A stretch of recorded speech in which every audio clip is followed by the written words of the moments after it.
बिस्मिल्लाहिर्रहमानिर्रहीम। Dear fellows, आइए आज का लेक्चर शुरू करने से पहले रब्बे ज़ुल जलाल की बारगाह में एक दफ़ा फिर मुल्तजी हों कि मौला करीम हमें ऐसे सजदों की तौफ़ीक अता फरमा कि जिससे खिदमत खलक का जज्बा बढ़े। डियर फेलोज़, आज हम जो एक अहम टॉपिक टेकअप करने जा रहे हैं वो है मिसचीफ यानी ज़ियां रिसानी। डियर फेलोज़, कॉमन पार्लेंस के अंदर, कॉमन लैंग्वेज के अंदर हम मिसचीफ से मुराद शरारत लेते हैं, लेकिन जब हम लॉ की लैंग्वेज में बात करते हैं और बिलखसूस पाकिस्तान पीनल कोड के अंदर बात करते हैं तो मिसचीफ का मतलब है ज़ियां रिसानी, नुकसान पहुंचाना। डियर फेलोज़, ये इंतहाई अहम टॉपिक है क्योंकि डेली बेसिस पर हम बहुत सारे केसेस इन्वेस्टिगेशन लेवल पर, ट्रायल लेवल पर, और आपको खुद भी ऐसे बहुत सारे ऑफेंसेस से वास्ता पड़ता होगा जो कि मिसचीफ के अंदर आते हैं। मिसाल के तौर पर, अगर आपकी कोई भी प्रॉपर्टी, फॉर एग्जांपल आपके पास चेक है, कोई शख्स उस चेक को लेकर फाड़ देता है तो ये मिसचीफ के जुमरे में आएगा। अगर आपका कोई जानवर है, सपोज आपका घोड़ा था, किसी ने आपके घोड़े की टांग काट दी तो ये मिसचीफ में आता है। आपकी भैंस को किसी ने फायर मार के मार दिया तो ये मिसचीफ में आता है। डियर फेलोज, इसी तरह आपका पानी का खाला था जिससे आप पानी लगाते थे, उसको उसने तोड़कर डाइवर्ट करके अपनी तरफ ले गया तो ये मिसचीफ के अंदर आता है। डियर फेलोज, कोई गवर्नमेंट का बनाया हुआ पुल था जो आप रास्ते के तौर पे इस्तेमाल करते थे, उसको कोई नुकसान पहुंचाता है तो मिसचीफ के जुमरे में आता है। कोई सड़क को खराब करता है तो मिसचीफ के जुमरे में आता है। आपकी फसल खड़ी है, उसको कोई आग लगा देता है तो मिसचीफ के जुमरे में आता है। आपके घर को कोई आग लगा देता है तो डियर फेलोज मिसचीफ के जुमरे में आता है। So on and so fourth. ये वो चीजें हैं जो कि मिसचीफ के अंदर, अगर आपकी किसी भी प्रॉपर्टी को कोई नुकसान पहुंचाता है, ज़ियां रिसानी करता है और रॉन्गफुल लॉस काज करता है यानी नुकसान बेजा करता है तो ये मिसचीफ के जुमरे में आता है। डियर फेलोज, इस टॉपिक को अंडरस्टैंड करने के लिए हम सबसे पहले इसकी डेफिनेशन को देखेंगे जो कि सेक्शन 425 के अंदर दी गई है, ताकि हम समझ सकें कि मिसचीफ का ऑफेंस जो है वो कौन कौन से एसेंशियल्स हों तो फिर ये कमिट होता है।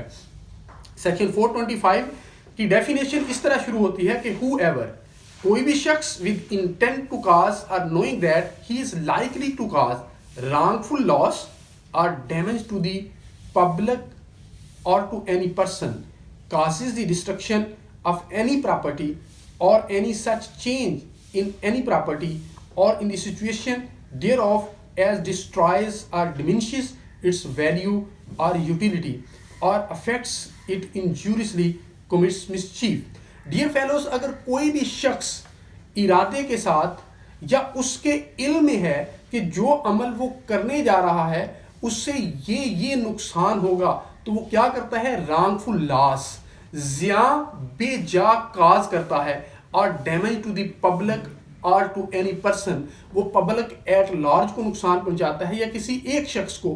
किस तरह कि वो किसी माल की डिस्ट्रक्शन काज करता है यानी उस माल को तलफ कर देता है या उस माल की हैयत में तब्दीली कर देता है, या वो माल जहां पर पड़ा है उसकी सिचुएशन में, सूरत में ऐसी तब्दीली करता है कि उसकी मालियत और अफादियत या तो मादूम हो जाती है यानी खत्म हो जाती है, या उसकी यूटिलिटी और आफादियत में कमी आ जाती है, या उसका ये जो अमल डिस्ट्रक्शन का है उससे ऐसा नुकसानदेह असर उस मालियत पर पड़ता है कि उसकी मालियत, उस माल पर पड़ता है कि उसकी मालियत और आफादियत में कमी आ जाती है तो डियर फेलोज फिर ये मिसचीफ कहलाता है। डियर फेलोज, ये जो हमने सारी बातें की ये मिसचीफ के जुमरे में कैसे आती हैं। आइए 425 के अंदर हमने जो डेफिनेशन पढ़ी, अगर जनरल मिसचीफ कमिट होती है और आगे जो सेक्शंस के अंदर स्पेसिफिक मिसचीफ दी गई है उसके एम्बट में नहीं आती तो इसकी सजा 426 के अंदर दी गई है। कहा गया कि whoever commits mischief shall be punished with imprisonment of either description for a term which may extend to 3 months or with fine or with both। तो इसकी सजा जो है वो 3 माह तक या फाइन या दोनों हो सकते हैं। इसी तरह 427 के अंदर कहा गया कि अगर किसी प्रॉपर्टी को डैमेज काज होता है, नुकसान काज होता है और उसकी मालियत जो है वो 50 रुपये तक है तो उसकी शैल बी पनिश्ड, या इससे ऊपर है तो शैल be punished with imprisonment of either description for a term which may extend to 2 years or with fine or with both। तो 2 साल तक उसे सजा हो सकती है या इसके साथ जुर्माना, ये दोनों हो सकते हैं। डियर फेलोज, मैं सिलेक्टिवली कुछ वो सेक्शन यहाँ पर आपके सामने रीड आउट करूंगा जो कि डेली बेसिस पर इंतहाई अहमियत के हामिल हैं, और कुछ सेक्शन जो कि लीस्ट इन्वोक्ड हैं उनको मैं ओवरलुक करूंगा और स्किप करूंगा। डियर फेलोज, इसके अंदर जो सेक्शन 429 है वो इंतहाई अहम है।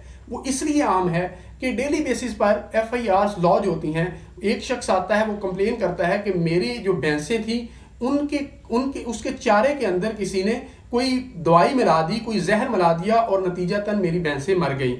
या दूसरी सूरत में वो ये कहते हैं कि मेरी भैंस को किसी ने जहर दे दिया, या वो कहते हैं कि मेरी भैंस की फलां टांग जो है वो किसी ने काट दी, या मेरी भैंस को किसी ने मार दिया और उसकी जो यूटिलिटी है उसको बिल्कुल कम कर दिया। इसमें हाथी भी आता है, इसमें कैमल भी आता है, इसमें घोड़ा भी आता है, इसमें खच्चर भी आता है, इसमें भैंस भी आती है, इसमें कौ भी आता है, इसमें सांड भी आता है। ये सारे के सारे अगर जानवरों को कोई नुकसान पहुंचाता है तो ये 429 का सेक्शन इन्वोक होगा, और इसकी सजा है shall be punished with imprisonment of either restriction for a term which may extend to 5 years or with fine or with both। 5 साल तक बामुशक्कत और सिंपल में से कोई भी हो सकती है, और इसके साथ साथ फाइन और या दोनों भी हो सकते हैं। डियर फेलोज, इसी तरह अगर आपके कोई इरिगेशन का जो चैनल है, आपका खाला है, उसको कोई मिसमार करके अपनी तरफ उसकी चैनल को डाइवर्ट कर लेता है, पानी डाइवर्ट कर देता है, तो ये 430 के तहत आता है, जिसको हम पानी चोरी का सेक्शन भी कहते हैं। तो इसके अंदर इसकी सजा बताई गई shall be punished with imprisonment of either description for a term which may extend to 5 years और विद फाइन और विद बोथ। डियर फेलोज, इसी तरह एक और सेक्शन इंतहाई अहम है। उमूमी तौर पे FIR लॉज होती हैं कि फलां शख्स ने मेरी फसल को आग लगा दी और नतीजतन मेरी जो फसल है वो बोसा बनकर रह गई। तो इस पर सेक्शन 435, ये बिलखसूस एग्रीकल्चरल प्रोड्यूस के हवाले से ये सेक्शन है, तो 435 लगेगा। इसकी सजा क्या है? shall be punished with imprisonment of either description for a term which shall not be less than 2 years nor more than 7 years and shall also be liable to fine।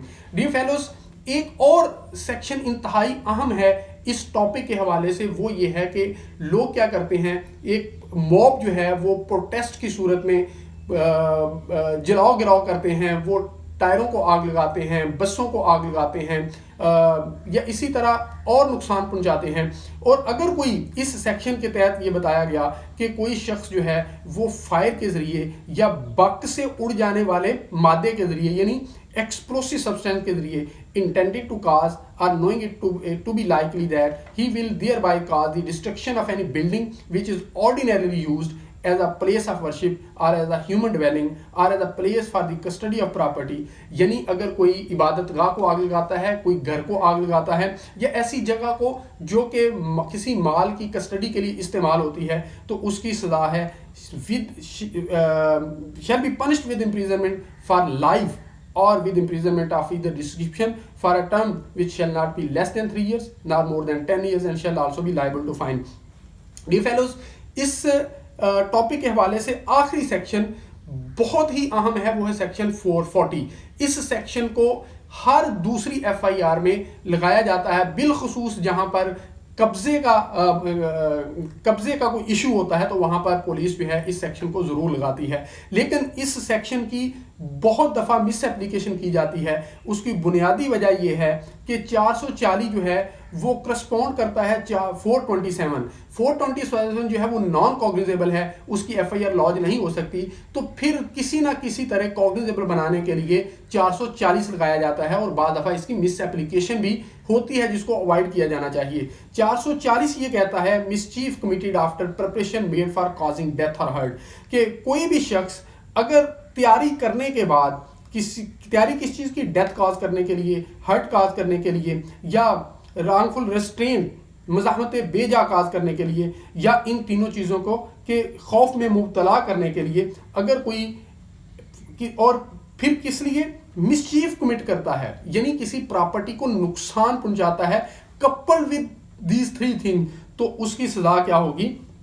shall be punished with imprisonment of either description for a term which may extend to 5 years and shall also be liable to fine. Dear fellow, जितने भी section मैंने आपके सामने रखे 427 के अलावा ये सारे के सारे सेक्शन जो है वो कॉग्निजेबल हैं। और आपने ये देखा कि डेली बेसिस पर ये बहुत सारी FIRs लॉन्च होती हैं, बहुत सारे इश्यूज आप ज़ाती तौर पर फेस करते हैं और बहुत सारे इश्यूज जो हैं वो आप देखते हैं। मैं उम्मीद करता हूं कि आज का लेक्चर आपको बहुत पसंद आया होगा। अगर आपको हमारा ये लेक्चर पसंद आया हो तो बाबुल इल्म लॉ अकेडमी यूट्यूब चैनल को सब्सक्राइब जरूर कीजिएगा और हमारी इस वीडियो को लाइक जरूर कीजिएगा। अल्लाह ताला आपका हामी नासर हो। बहुत शुक्रिया।